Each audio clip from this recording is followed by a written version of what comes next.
Okay class 9, अब बात करते हैं इकोनॉमिक्स के chapter the story of village Palampur की।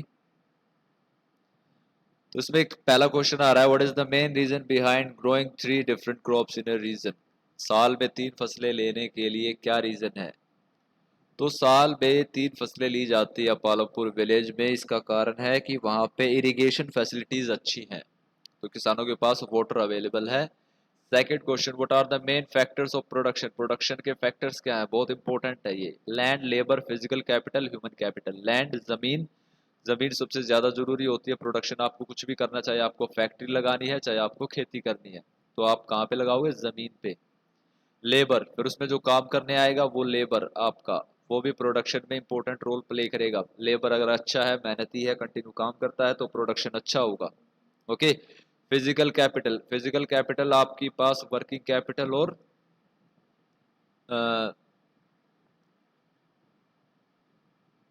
ह्यूमन कैपिटल, और इसमें जो इंसान काम करता है वो।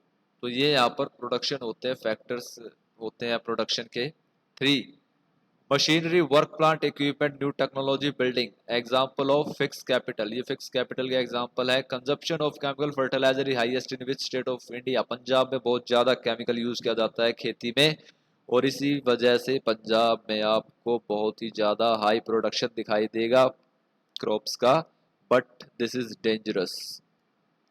The quality of resources which can be improved through investment in education and training. आप किस इम्प्रूवमेंट, किस रिसोर्स को इम्प्रूव कर सकते हैं अगर आप उसमें इन्वेस्ट करेंगे, उसको पढ़ाएंगे लिखाएंगे, स्किल करेंगे, तो वो है ह्यूमन कैपिटल। इंसान को आप और ज़्यादा काबिल बना सकते हैं अगर आप उसको अच्छा पढ़ाए लिखाएंगे, उसकी ट्रेनिंग करेंगे। Why is there heavy competition for work among the farm labour in the village Palampur. Competition क्यों है विलेज पालमपुर में, क्योंकि वहां पर लेबर काफी ज्यादा मौजूद है। ठीक है, तो वो ज्यादा होने के कारण कम पैसों में भी काम करने को तैयार रहते हैं। To grow more than one crop, multiple cropping उसे कहते हैं जहां पर एक से ज्यादा क्रॉप्स को उगाया जाए एक साल के अंदर, तो उसे मल्टीपल क्रॉपिंग कहा जाता है। The use of high yielding variety seeds refer to the modern cropping. तो HYV seeds, chemical fertiliser, irrigation, pesticide, machinery, ये सारी चीजें आपको दिखाई देंगी मॉडर्न क्रॉपिंग में। One of the important non farming activities beside farming in Palampur. Dairy farming जो है वो पालमपुर में खेती के अलावा बहुत सारे लोग करते हैं, तो डेयरी वहां पे एक एम्प्लॉयमेंट जनरेट करने का इम्पोर्टेंट जरिया है। क्वेश्चन 10 कह रहा है, some shopkeeper in Palampur buy various good from wholesale market in the cities, sell them in the village, the process is called trading. Trading कहलाता है ये। Two crops that grow in rainy season, jowar and bajra. Money in hand, raw material are example of working capital. HYV seeds introduced in India 1960 during the Green Revolution. What is the main production activity in Palampur village? Main production activity is farming, kheti. What do you understand by Green Revolution? Green Revolution means related to the agriculture. When our agriculture production grow during the 1960s, okay, with the help of modern farming method. This is called Green Revolution. Who are small farmers, have less than 2 hectares of land. Small farmer 2 hectare कम जिनके पास जमीन है। How many people engage in non farming activity, कितने लोग ऐसे हैं पालमपुर में जो खेती नहीं करते हैं। 25% लोग ऐसे हैं जो दुकानदार हैं या कुछ सामान बनाते हैं या कुछ ट्रांसपोर्टेशन का काम करते हैं या कोई डेयरी वगैरह करके बैठे हैं। What is the full form HYV? High yielding variety seeds, उन्नत किस्म के बीज हिंदी में। How can you say that the use of modern farming method is beneficial for Indian farmer. भारतीय किसानों के लिए मॉडर्न फार्मिंग मेथड हेल्पफुल कैसे रहा है, क्योंकि हमारे किसान जो थे उनकी प्रोडक्शन काफी बढ़ गई है। पहले हमारे यहाँ पर प्रोडक्शन इतना अच्छा नहीं होता था, लेकिन जब हमारे किसानों पेस्टिसाइड, फर्टिलाइजर, मॉडर्न मशीनें खरीदी तो उनका प्रोडक्शन बढ़ा है। इससे उनकी इनकम बढ़ी है और आफ्टर ओवरऑल देश का डेवलपमेंट बढ़ा है। What is the most abundant factor of production. सबसे आम अवेलेबल क्या है फैक्टर जो प्रोडक्शन के लिए अवेलेबल है, छुट्टी का भरा पड़ा मार्केट में, वो है लेबर। लेबर आपको जितनी चाहे उतनी मिलती है प्रोडक्शन के लिए।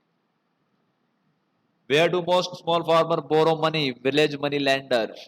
Why do farmer of Palanpur follow multiple cropping? Because most common way of increase production. Multiple cropping आप करोगे आपकी इनकम बढ़ेगी. वर्किंग कैपिटल किसे कहते हैं? रॉ मटेरियल और पैसे को वर्किंग कैपिटल कहते हैं. फिक्स कैपिटल किसे कहते हैं? मशीन और बिल्डिंग को फिक्स कैपिटल कहा जाता है. What role do the market play in the expansion of non farming activity? Market का क्या रोल है नॉन फार्मिंग एक्टिविटी में? Goods and service produce are sold in the market. जो भी सामान वगैरह बनता है वो मार्केट में ही बेचा जाता है, तो ये काफी इंपॉर्टेंट है मार्केट. मल्टीपल क्रॉपिंग हो गया है. Name the Indian state tried out the modern farming method at first. Bharat में सबसे पहले ग्रीन रेवोल्यूशन की जो शुरुआत की गई थी वो की गई थी Punjab, Haryana, western Uttar Pradesh. 28 question. What is measured as the crop produce on given piece of land during a single year?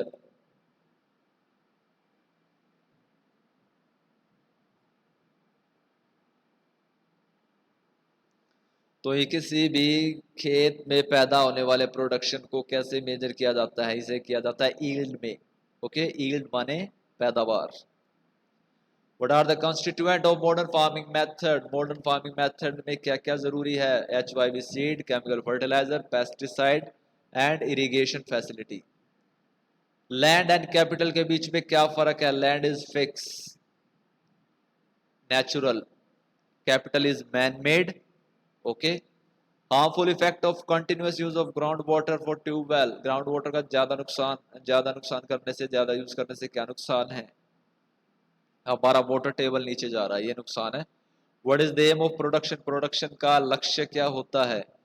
M of production होता है गुड्स और सर्विसेज को ज्यादा से ज्यादा प्रोड्यूस किया जाए. किसी भी प्रोडक्शन का टारगेट होता है कि ज्यादा से ज्यादा प्रोडक्शन करना. Essential for requirement for production. Production के लिए चार जरूरी चीजें: लैंड, लेबर, कैपिटल. ओके.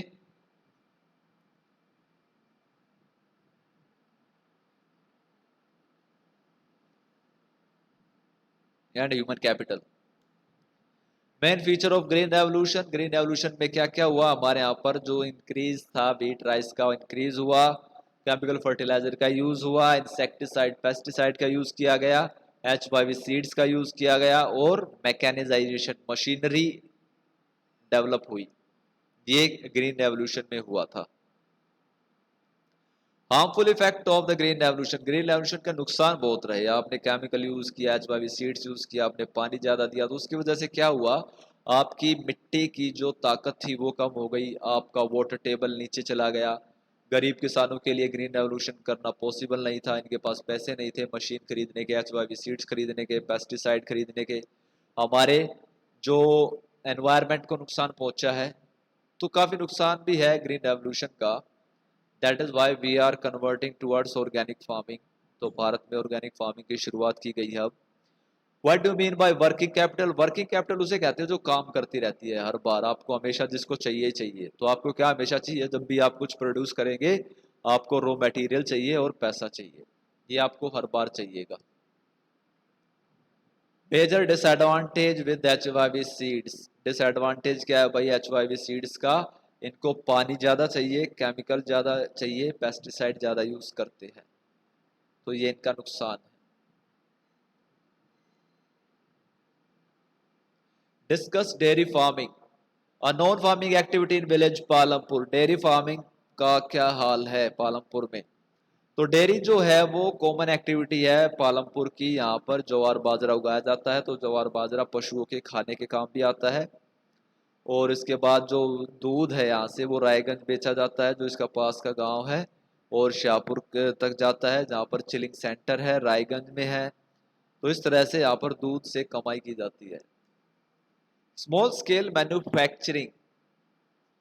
तो स्मॉल स्केल उसे कहते हैं छोटे मोटे लेवल पे घरों में या अपने छोटी मोटी ज़मीनों पे सामान बनाना या कुछ बिजनेस बना करना. तो वो सामान जो बनाया जाता है यहाँ पर 50% से कम, 50 से कम लोग हैं पालमपुर में जो ये काम को करते हैं.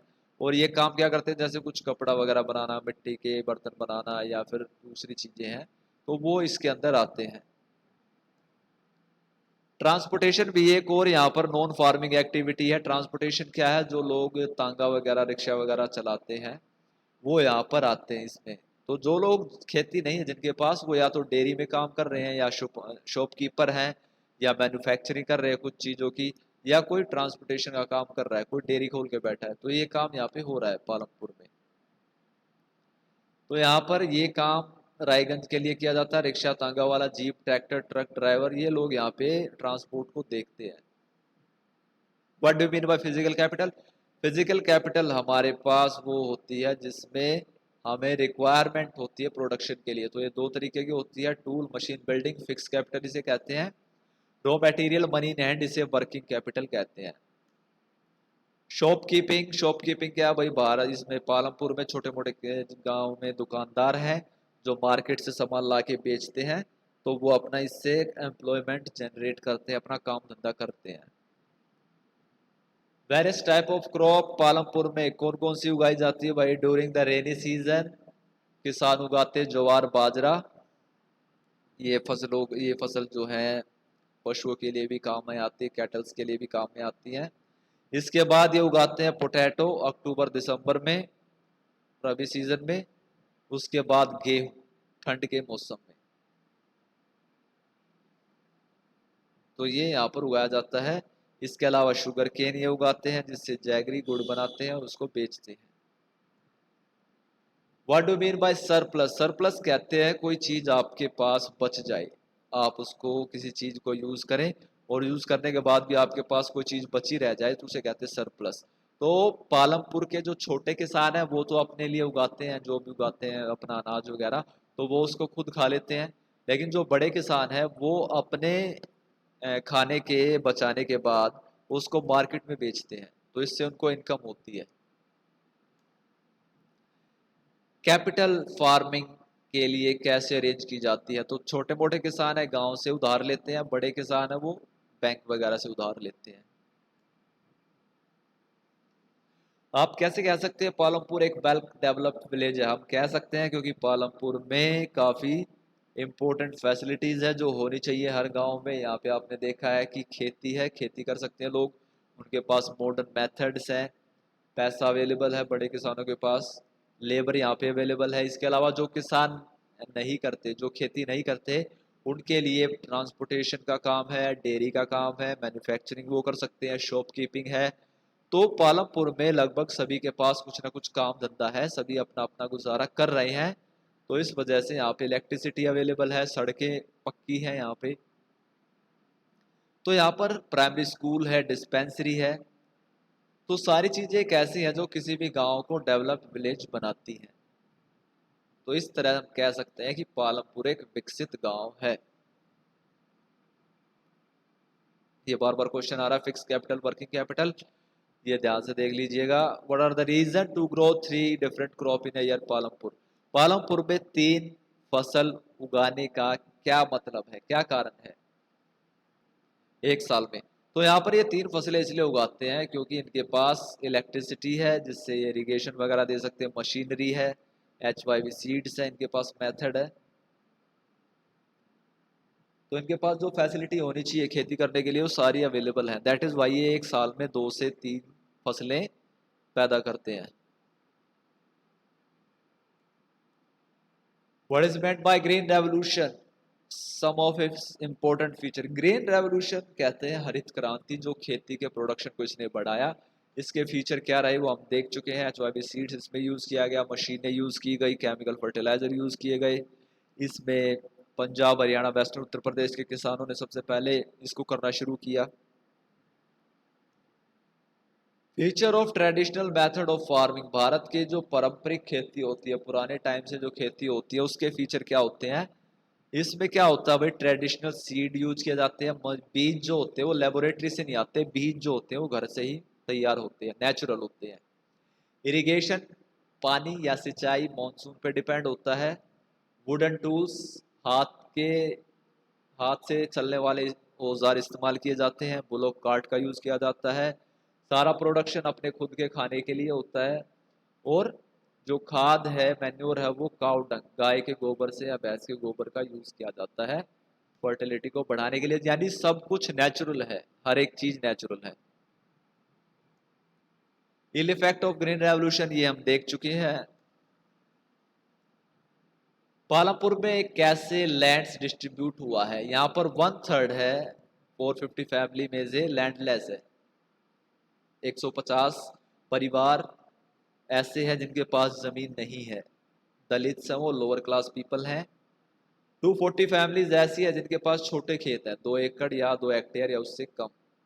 ओके, इसके अलावा 60 फैमिली ऐसी है जो बड़ी या मीडियम लेवल में आती है, जिनके पास 2 या 2 से ज्यादा हेक्टेयर जमीन है। ओके, बहुत ही कम ऐसे बचते हैं जिनके पास 10 हेक्टेयर या उससे ज्यादा जमीन है। तो ये है यहाँ पर जमीन का बंटवारा पालमपुर के किसानों में।